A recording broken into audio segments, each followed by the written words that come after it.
Like I said, by the time we got done with the album, it was just kind of just get it out the door. Twice. And yeah, so like, it was one of those, like, when we were going through to adding like the final adjustments, we kind of missed a few things. So. Yeah, definitely. But I mean, we're really happy with the way it turned out. The original version had this horrible vocal thing for me. It was a lot worse than it was. But the middle section, if you don't like, I think the first breakdown was, I think there was like 2 months. I think both breakdowns took about 2 months. Like the guitar solo after the second verse, and then the interlude or the middle bit after the first verse. Which kind of makes sense because this will go into it was hand built on MIDI pads. Well, that was the thing. I taught myself how to use Logic Pro using I think it was LinkedIn Learning. I watched like 16 hours of tutorials, but I skipped over the MIDI files because I said to myself, I'm in a rock band. I don't use MIDI files. And then we spend months on end with Zach just adding another MIDI here, another MIDI there, another MIDI here. Hey, can we add more strings here? Can we add a cello here? Can we add this? I think the effect really... I mean, don't get me wrong. I do love how it turned out. It is amazing. I mean, but I was really making shocked. it was a real, like... Compared to, like, the songs that you'll hear on our new and upcoming EP set for release this November, which we've actually released the track listing for and everything like that already. Those songs, like, they just came together. Like, there was a magic about them, especially one that we call For You. These songs were definitely a process, you know? Yeah. I mean, we never really did it. Like I said, we never used MIDIs. And then we ended up using like 20, 30 of them, so I had to relearn how to do all that. But yeah, I had flirted a little bit, because I actually engineered the first single, Missing. Dan did the EQs, the final mastering. Yeah. But I actually did everything else. And actually didn't even play bass on that. So I knew that you could add some pretty cool things with MIDI tracks. We'd never actually done anything like we did, and I would say we actually did a pretty large scale thing for first time. Yeah, like I actually had to before I started the mastering process, or the mixing and the mastering, I had to create a separate merged version because there were so many tracks. It would take like 10 minutes to load up the Logic file. Yeah. Like, it was getting insane to find anything. And I was even using, like, the summing tracks and all that, so. But now it's time for us to ask you, what do you think? And actually, this is also my debut guitar on an album. Oh, yeah. Dan finally got his I wrote and played that opening guitar part.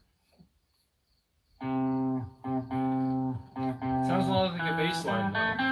One thing I'd love for you all to know is, well, we'll see if anybody ever picks up on it.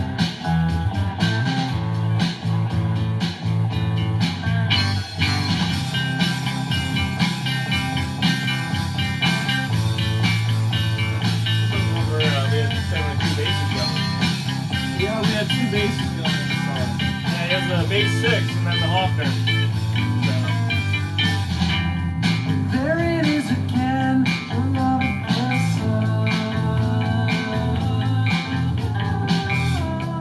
Kind that looks like you lost all night. It's okay, the things we do will stay between me and you.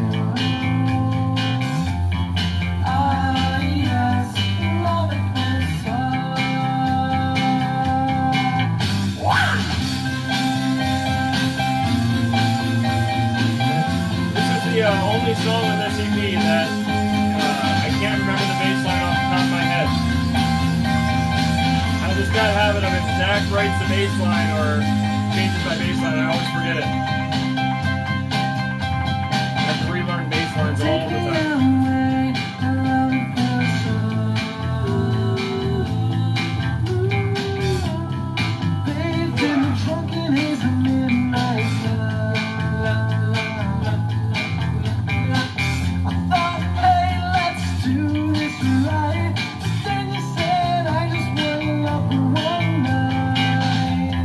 I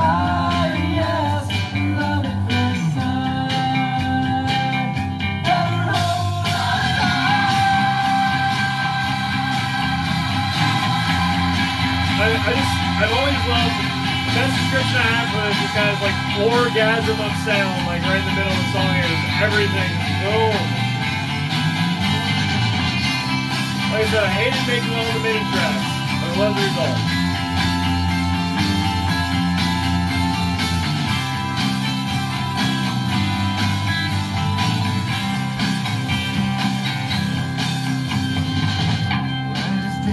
One of the best solos ever done.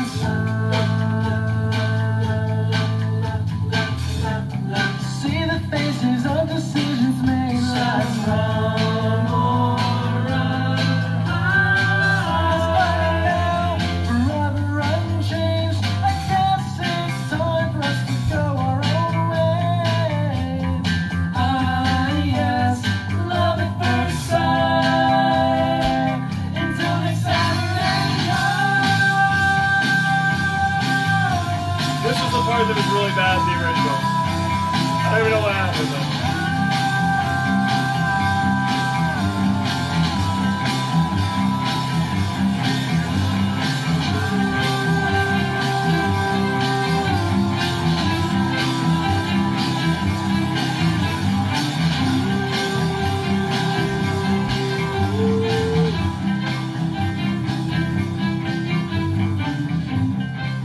There's a little part here at the end that I actually took out, but on the remasters, Dan had me put back in.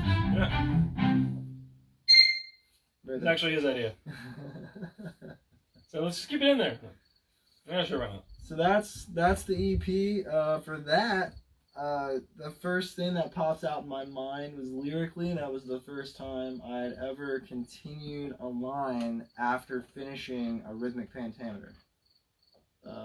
For anyone who knows poetry, you know that there's a certain rhythm when you're reading the rhymes. Very very similar to like rap music. And it was a very strange and interesting new development in my songwriting that we've kind of started to use a little bit more. I don't know, if Dan's gonna be into it, but I have a special surprise plans maybe that I haven't even told him about, so we'll see, because it's up to him really. But anyway, going back to Love at First Sight. Yes. Not only was that something interesting, but then also just the two solos was a new thing. I actually think we have love being typed out in Morse code. Yep. After in the first orchestral breakdown. it's one of the one of the main tracks I actually played on. I think you were having trouble hitting the rhythm or something like that. All I know is I'm the one who typed it. I can't remember it now. We actually, in that end orchestral part we wrote together, I had the keyboard in my lap, and we're sitting. That's what makes us such a good partnership, is because like Zach can't read music. He's all by ear and self-taught. I studied music at CASA, the Capital Area School for the Arts, my junior year. I studied music theory. I know scales. So basically, I have the logical side of the music. He has the creative side. So you put us together, and something happens. Ah! Yeah. Well, the cool thing I was trying to say was I actually had the keyboard in my lap, and I was sitting here just like this with Dan, and I was doing the bop bop bop bop, and he actually was backwards doing this like bop bop bop bop bop bop bop bop bop bop. Forgot about that. And then we just hugged and enjoyed each other's company for the rest of the night. Before we go off topic, I would like to say I do think pretty good. I do think that this song actually had a major impact on the EP as a whole. Because this was the first one that we started recording, and this is the one where he uses his bass 6. I have another bass. We have all this MIDI. We started the experiment with this song, and that kind of set up the whole flavor, I think, of the EP. So, yeah, and it's something that has really developed with us into the new works that we're making, and also even just into our live shows. We've really kind of been able... It's funny because we love that song, but we've never performed it live, because kind of like it's the same thing as the Beatles started off with. All the noises that we make, we actually get organically as much as we can. So there's a lot of recording with microphones and so we literally put a glass over a microphone at one point and recorded that. Yeah, we also we recorded his Liberty Bell. We recorded Storm, breathing apparatuses. Yeah. I forget what it was. We had some kind of shaker thing with like salt in it. Yeah, it was a salt. We got like salt everywhere, and then we realized there was a much smarter option with rice after we had finished the recording. But yeah, I mean, the whole EP was just an amazing adventure. And if it wasn't for that EP, we wouldn't be where we're at right now.